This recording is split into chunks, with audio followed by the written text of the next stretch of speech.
What's up, guys? Welcome back to Whiskey Dixon. I'm Sugarbear. I'm Eric. And we're drinking Tomatin 18-year-old Highland single malt Scotch whiskey. So yeah, Tomatin, meaning the hill of the juniper bush in Gaelic, comes in at, it doesn't say on the outside, so we'll take the bottle out. There we go, put it on the light, make it look nice. We have 46% ABV, so that's 92 proof. 18 years old. Doesn't say anything about... I mean, I imagine it wouldn't be chill filter because at 46%... If it's 46%, it's unnecessary to kind chill of assume. Yeah. Probably natural color. I mean, it doesn't look... Yeah, that looks like 18 years. I would believe that's 18 years. Finalized in Oloroso sherry casks. Classic. It's going to give that sweet note, I'm assuming. Yeah. Tomatin's interesting in that they were bought out by a large Japanese corporation. When, I don't know. I think this was during like the 60s. But I know that they plan on making Tomatin the largest producing distillery in Scotland. So they installed some absurd amount of stills. I think they have like 26 stills. But they're only operating half at any time because... That's pretty nuts. Yeah, they were a bit too ambitious, and then there was a big, there's a big gap in people buying, like, during, like, the 1970s and 80s, people kind of weren't really drinking whiskey, so... So, do they emphasize on their single malts, do you know, or do they have a contract with as far as other I know, bottling companies? There's some blends they make, but they're not very common. As far as I know, especially in the U.S., you're only going to really find single malts from them. But they've got the capacity to pump out production if they ever make a contract or some kind of a enormous blend. capacity. Yeah. And which is smart now, because I would think that right now whiskey is becoming so much more popular that maybe they will start firing up all those stills again. So thanks to the hipsters. Maybe it worked out for them. We'll find out in due course. But yeah, so from Tomatin, what other releases do they have? They have a 12-year that's like just a sherry bourbon. That's a double like a double wood. Got the 18, and There's then the they have 14. They have the Dulces, which is a non-age statement. That one I still haven't had. I keep hearing a lot about it from these guys. It's a good price. I'm slacking on the Tomatins.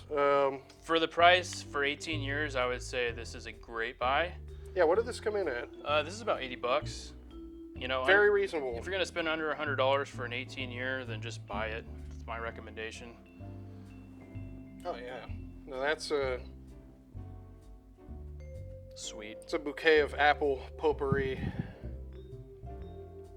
A lot of pear and apple fruit for sure. Oh, there's like autumn leaves in there too. Like dry, dead leaves. And this is a Highland Scotch. Not really much smoke on the nose there.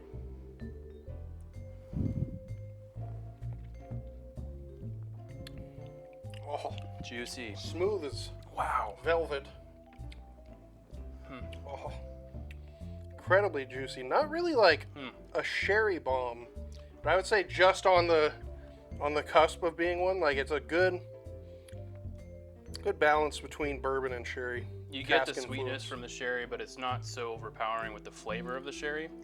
It's not crazy like raisiny, you know. It's a lot more. It's nougaty. Apple. I'm getting nougat and apples and pears. Apple and pear.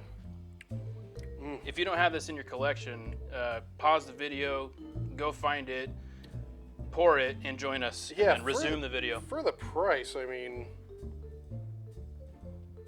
that is just a damn fine whiskey. I like that they're giving it to you at 46% too. A lot of the cheaper 18 years tend to only maybe be like 80 proof. You know, like. Yeah, it's almost offensive. Yeah. I understand they've got a lot of production, but keep it at least like 86. You know, like minimum.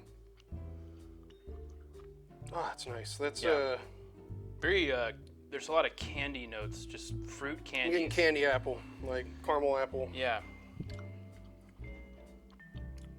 Hint of like those peach rings, maybe. Okay, yeah. Not the not sour version, but just the sweet part. There you go. This isn't sour. No, I'm on that. That finish just goes. It's not too complex. I mean, the flavor's just right there.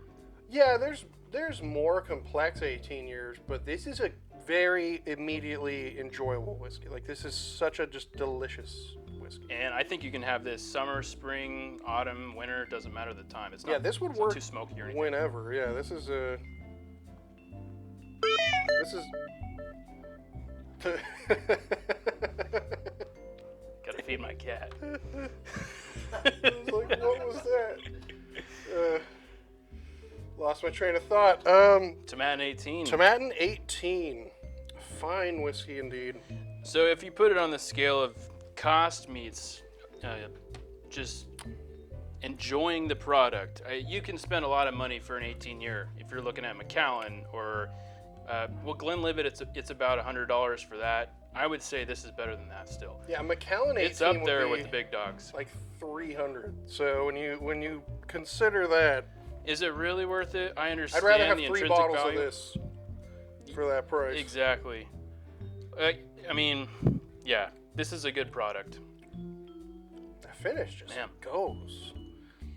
That's the age. I mean, the thing with these whiskeys is you buy them so that you want to taste that taste for as long as possible. So the older a whiskey tends to have a much longer that stays with you, develops new flavors. It doesn't really drop out immediately. No, this is It sticks to the tongue. but it's not thick or syrupy like a real like sherry bomb. It's kind of a perfect medium point, I would say, between like standard Highland meets it's really not heavy too viscous. sherry Speyside type, you know.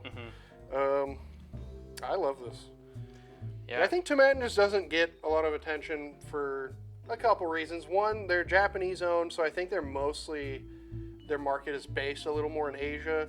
But also, I think it's kind of the name. Like, it's a little too close to tomato. And people are like, that just sounds dumb. And they go with something that sounds a little cooler, but Doesn't sound too Gaelic, but it is. actually it means something. No, yeah, it's, I think I said it already, but the hill of the juniper bush.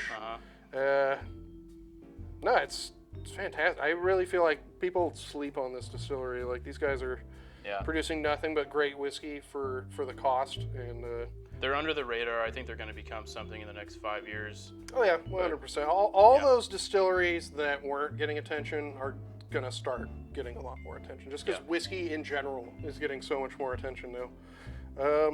I guess, I don't know, that about wraps it up. I think. Any final thoughts? I just hope that the hipsters don't get a hold of this. They might, but who cares? Yeah. As long as there's some snip left for man us, buns. Yeah. then we won't mind.